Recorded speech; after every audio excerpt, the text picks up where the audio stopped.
Saudara, manajer Timnas Indonesia Sumarji menegaskan skuad Garuda membidik poin penuh dalam laga krusial melawan Tiongkok di pertandingan lanjutan grup C kualifikasi Piala Dunia 2026 zona Asia.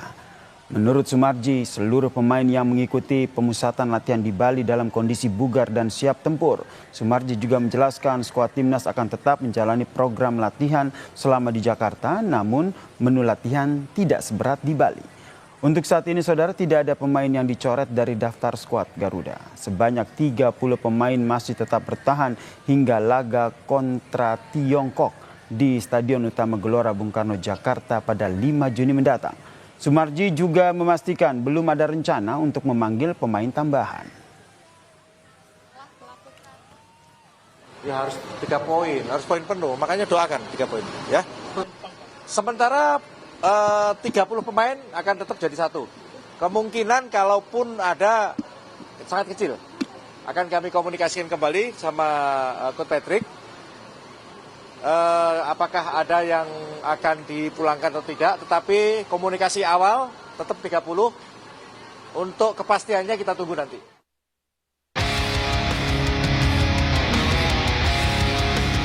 Skuad Garuda telah menyelesaikan pemusatan latihan di Bali selama hampir sepekan hingga 31 Mei lalu.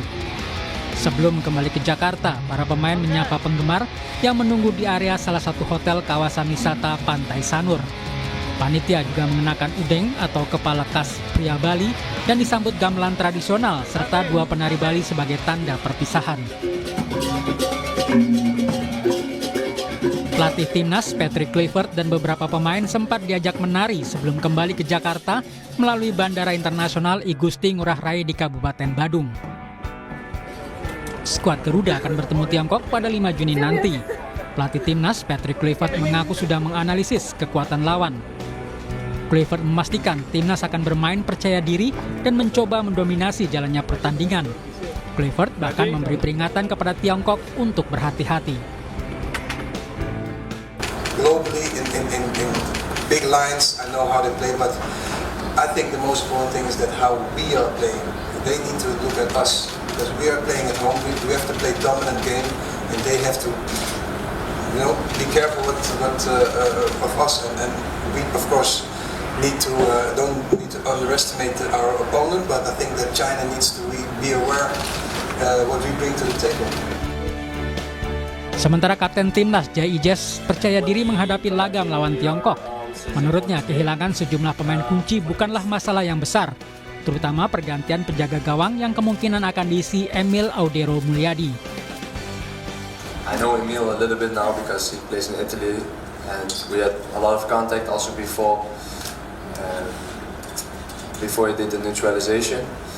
And so far I've only played with Maarten, so I cannot really say what the real big difference is, but we are very fortunate to have multiple goalkeepers, not only them but also we have other goalkeepers who are really good, so we're really fortunate to have a lot of choices, so it will be a difficult choice for the coach when everybody is here.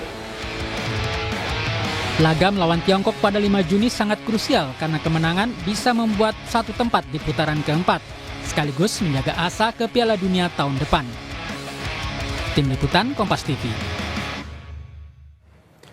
Skuad Garuda siap meraih poin penuh saat menghadapi Tiongkok di kualifikasi Piala Dunia 2026 zona Asia. Kemenangan akan makin membuka peluang untuk mendapat satu tempat di putaran keempat kualifikasi Piala Dunia.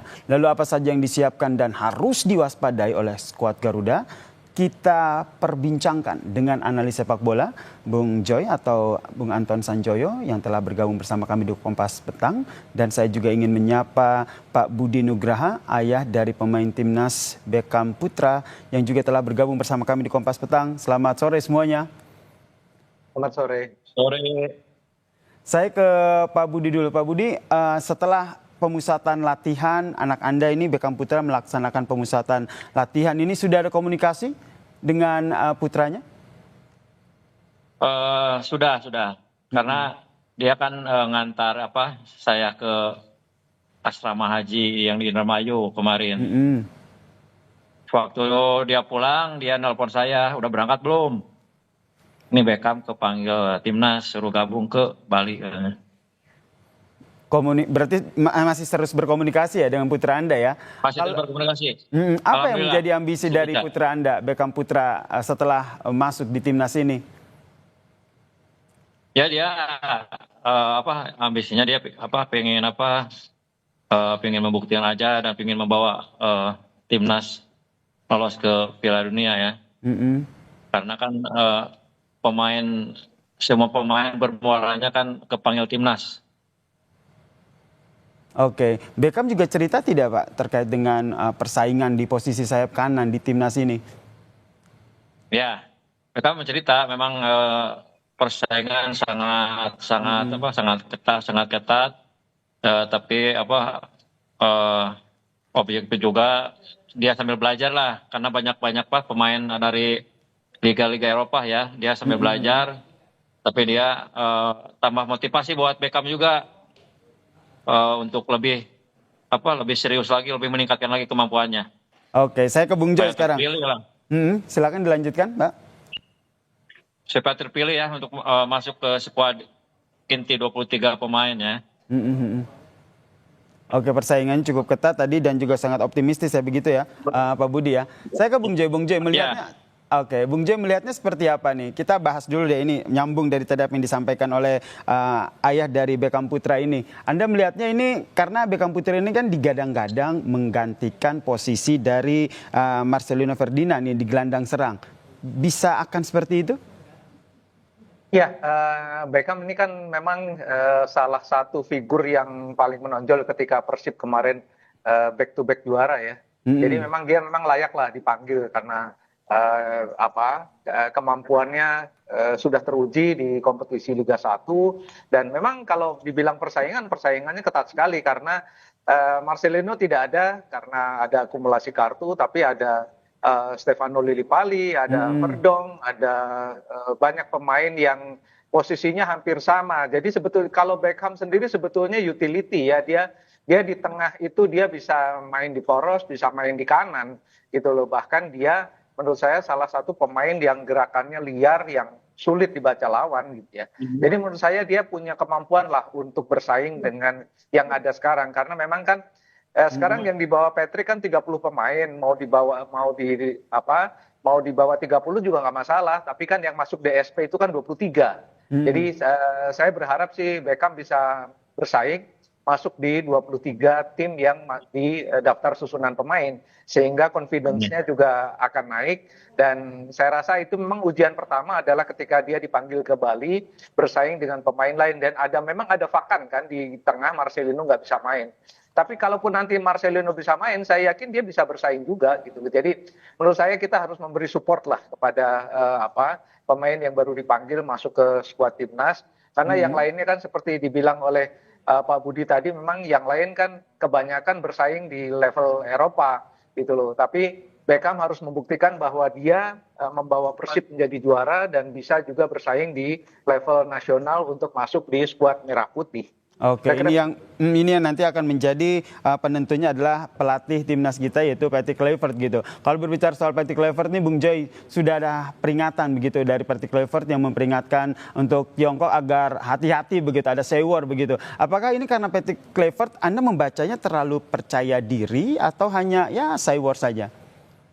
Ya, itu bagian dari keseluruhan laga ya, karena kan kalau laga udah kualitasnya udah kualifikasi Piala Dunia ini kan kita tidak bisa lagi melihat hanya pada satu titik. Ada titik di mana dimulailah dalam tanda kutip perang itu. Jadi saya kira itu bagian dari Kluivert kan bagaimanapun pelatih yang berpengalaman kan.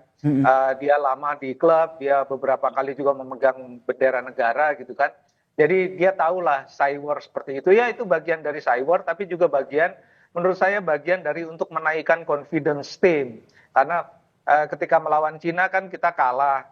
Sementara sekarang Indonesia akan berhadapan dengan Cina di GBK dan itu waktu yang sangat tepat untuk dalam tanda kutip membalas dendam.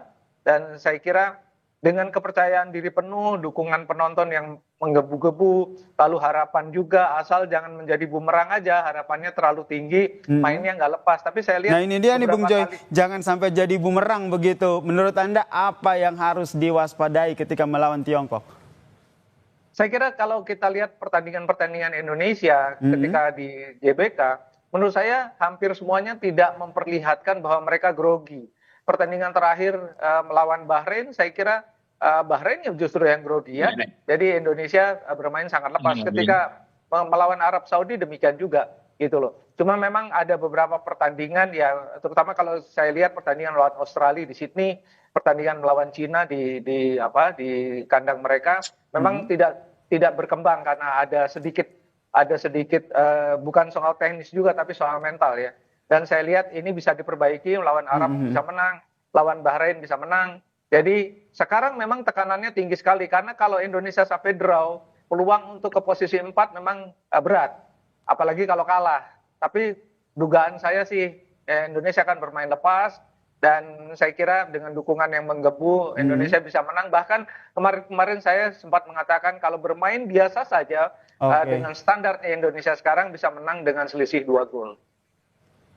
Oke, ini kita tentu saja berharap Indonesia menang begitu. Saya ke Pak Budi. Pak Budi, ini ada obrolan tidak dengan putra Anda begitu, Beckham Putra, terkait dengan bagaimana kekuatan dari Tiongkok ataupun selama proses TC kemarin? Ya, sebenarnya Beckham pernah ngomong juga, karena kan dia pengalaman udah pernah main di Persib waktu lawan klub Cina itu ya, waktu di ACL tuh itu di Asia.